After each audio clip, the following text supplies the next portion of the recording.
सांस्कृतिक बदलाव में हमें ये दिखाना है कि जो बौद्ध व्यक्ति है उसका रहन सहन कैसा है, उसका आचरण कैसा है, उसका दिखावा कैसा है, उसका पहनावा कैसा है, उसके क्या कहेंगे मैनर्स, एटिकेट्स, अनुशासन, विनय, लोगों के साथ व्यवहार करते समय की जो विनय है वो कैसे है, क्या ये एक समान है या अलग अलग है। ये एक समान नहीं होने से हमारी जो मेजॉरिटी दिखनी चाहिए वो मेजॉरिटी दिखाई नहीं देती है। इसके लिए हमें कार्य करने की जरूरत है। हम लोग इस पर कार्य कर रहे हैं कि हमारा सिलेबस एक जैसा हो, चाहे वो सांस्कृतिक परिवर्तन के लिए हो, चाहे सामाजिक परिवर्तन के लिए हो, चाहे धार्मिक परिवर्तन के लिए हो, लेकिन हमारा सिलेबस, हमारा अभ्यासक्रम एक जैसा होना चाहिए। यदि हम वंदना भी बोलते हैं तो हम सब की वंदना एक जैसी होनी चाहिए। उसको अर्थों सहित हम बोलते हैं तो उसके अर्थ भी हमारे एक जैसे होने चाहिए। और ये महत्वपूर्ण कार्य है हम प्रचारकों का। और प्रचारकों में सबसे ऊपर आते हैं भिक्षु और भिक्षुनियाँ। लेकिन भिक्षु भिक्षुनियाँ इकट्ठा एक जगह नहीं आ रहे हैं। ये इस वजह से है कि इनके प्रशिक्षण की कहीं व्यवस्था नहीं है। जैसे कि हम देखते हैं प्राचीन समय में बुद्धा ने जो सिस्टम खड़ा किया था संघ का, उस समय भिक्षु और भिक्षुनियाँ एक चलती फिरती शाला थी। वो कैसे चलते हैं, कैसे बोलते हैं, क्या बोलते हैं, राजस्थान से आए क्या? ज्ञान मिलता था। वो एक चलती फिरती शाला थी। कालांतर में हम देखते हैं कैसे है सर? और वहाँ पर मैं वही कह रही हूँ। शिक्षित होना चालू किया और शिक्षा शिक्षा देने का काम शुरू किया, प्रचार प्रसार शुरू किया। और अकेला ही आ पाया। भारत विश्व मूड़ी सुबह बनाता 7 बजे। आपके यहाँ राजस्थान से तो काफी लोग आए हैं। हमारे विद्यापीठ, हमारे स्टैंड भी नहीं लाया, स्टैंड पड़ा हुआ था एंडोन सिटी और मैं था गांव में। बाहर से व्यक्ति नहीं आता ना, ऊपर से आता है, इसी समाज से आता है। तो इसी समाज के लोग वहाँ पर धर्म की शिक्षा लें तो इससे पहचान और वहीं से वो प्रचारक के रूप में तैयार होकर निकले, तब हमें एक रूपता दिखाई देगी।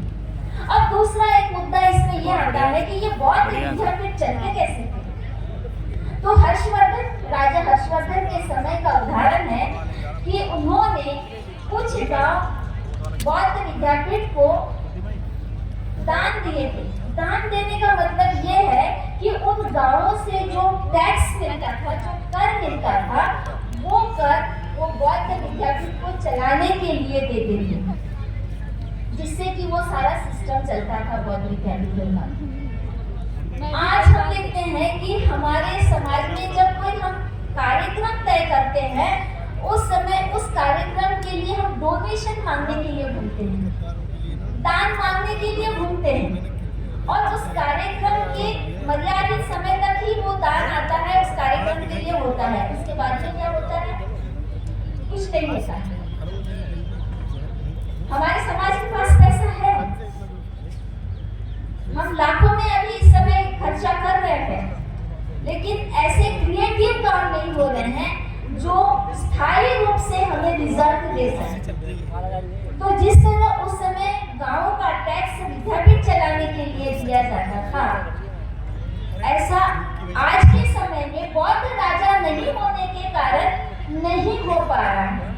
तो फिर ये जिम्मेदारी हम पर ही आती है जो इस सामाजिक आंदोलन के बनी बनना चाहते हैं, उनके ऊपर आती है। सामान्य जनता से हम उम्मीद नहीं कर सकते हैं, लेकिन जो स्तंभ बनना चाहते हैं, क्योंकि स्तंभों पर तो लिखा जाता है ना कि अमुक व्यक्ति ने इस कार्यक्रम के लिए इतना दान दिया था। आप सांची में देखिए, शिलालेख के वहाँ देखिए, जगह जगह पर स्तूपों पर, चैत्यों पर लिखा है कि इसके लिए किस व्यक्ति ने कितना दान किया था, वो दान देकर अमर हो गए। आज मैं देखती हूँ कि मुस्लिम लोगों में भी एक ज़कात नाम की पद्धति, शायद आप लोगों को मालूम हो, अभी रमजान का महीना चल रहा है तो मैं उनके मैसेजेस भी पढ़ते रहती हूँ, तो वहाँ पता चल रहा है कि वो कहते हैं कि रमजान माह में जकात ज्यादा से ज्यादा दीजिए। जकात का मतलब टैक्स होता है, कर होता है। केवल आपका ही पेट भरा न हो, आपका जो पड़ोसी है वो भूखा न रहे, इसलिए आप जकात दीजिए। आपका पड़ोसी भी अगर पेट भर भोजन खाएगा तो दोनों में अच्छे संबंध रहेंगे और शांति बनी रहेगी। लेकिन एक का पेट भरेगा और दूसरे का नहीं भरेगा तो लड़ाई होने की संभावना है, नैतिकता की पतन की संभावना होती है। इसलिए सभी का पेट भरा रहना बहुत जरूरी है। इसलिए जिनके पास अतिरिक्त है उसकी ये जिम्मेदारी बन जाती है कि जिसके पास कुछ नहीं है ये उसको दे।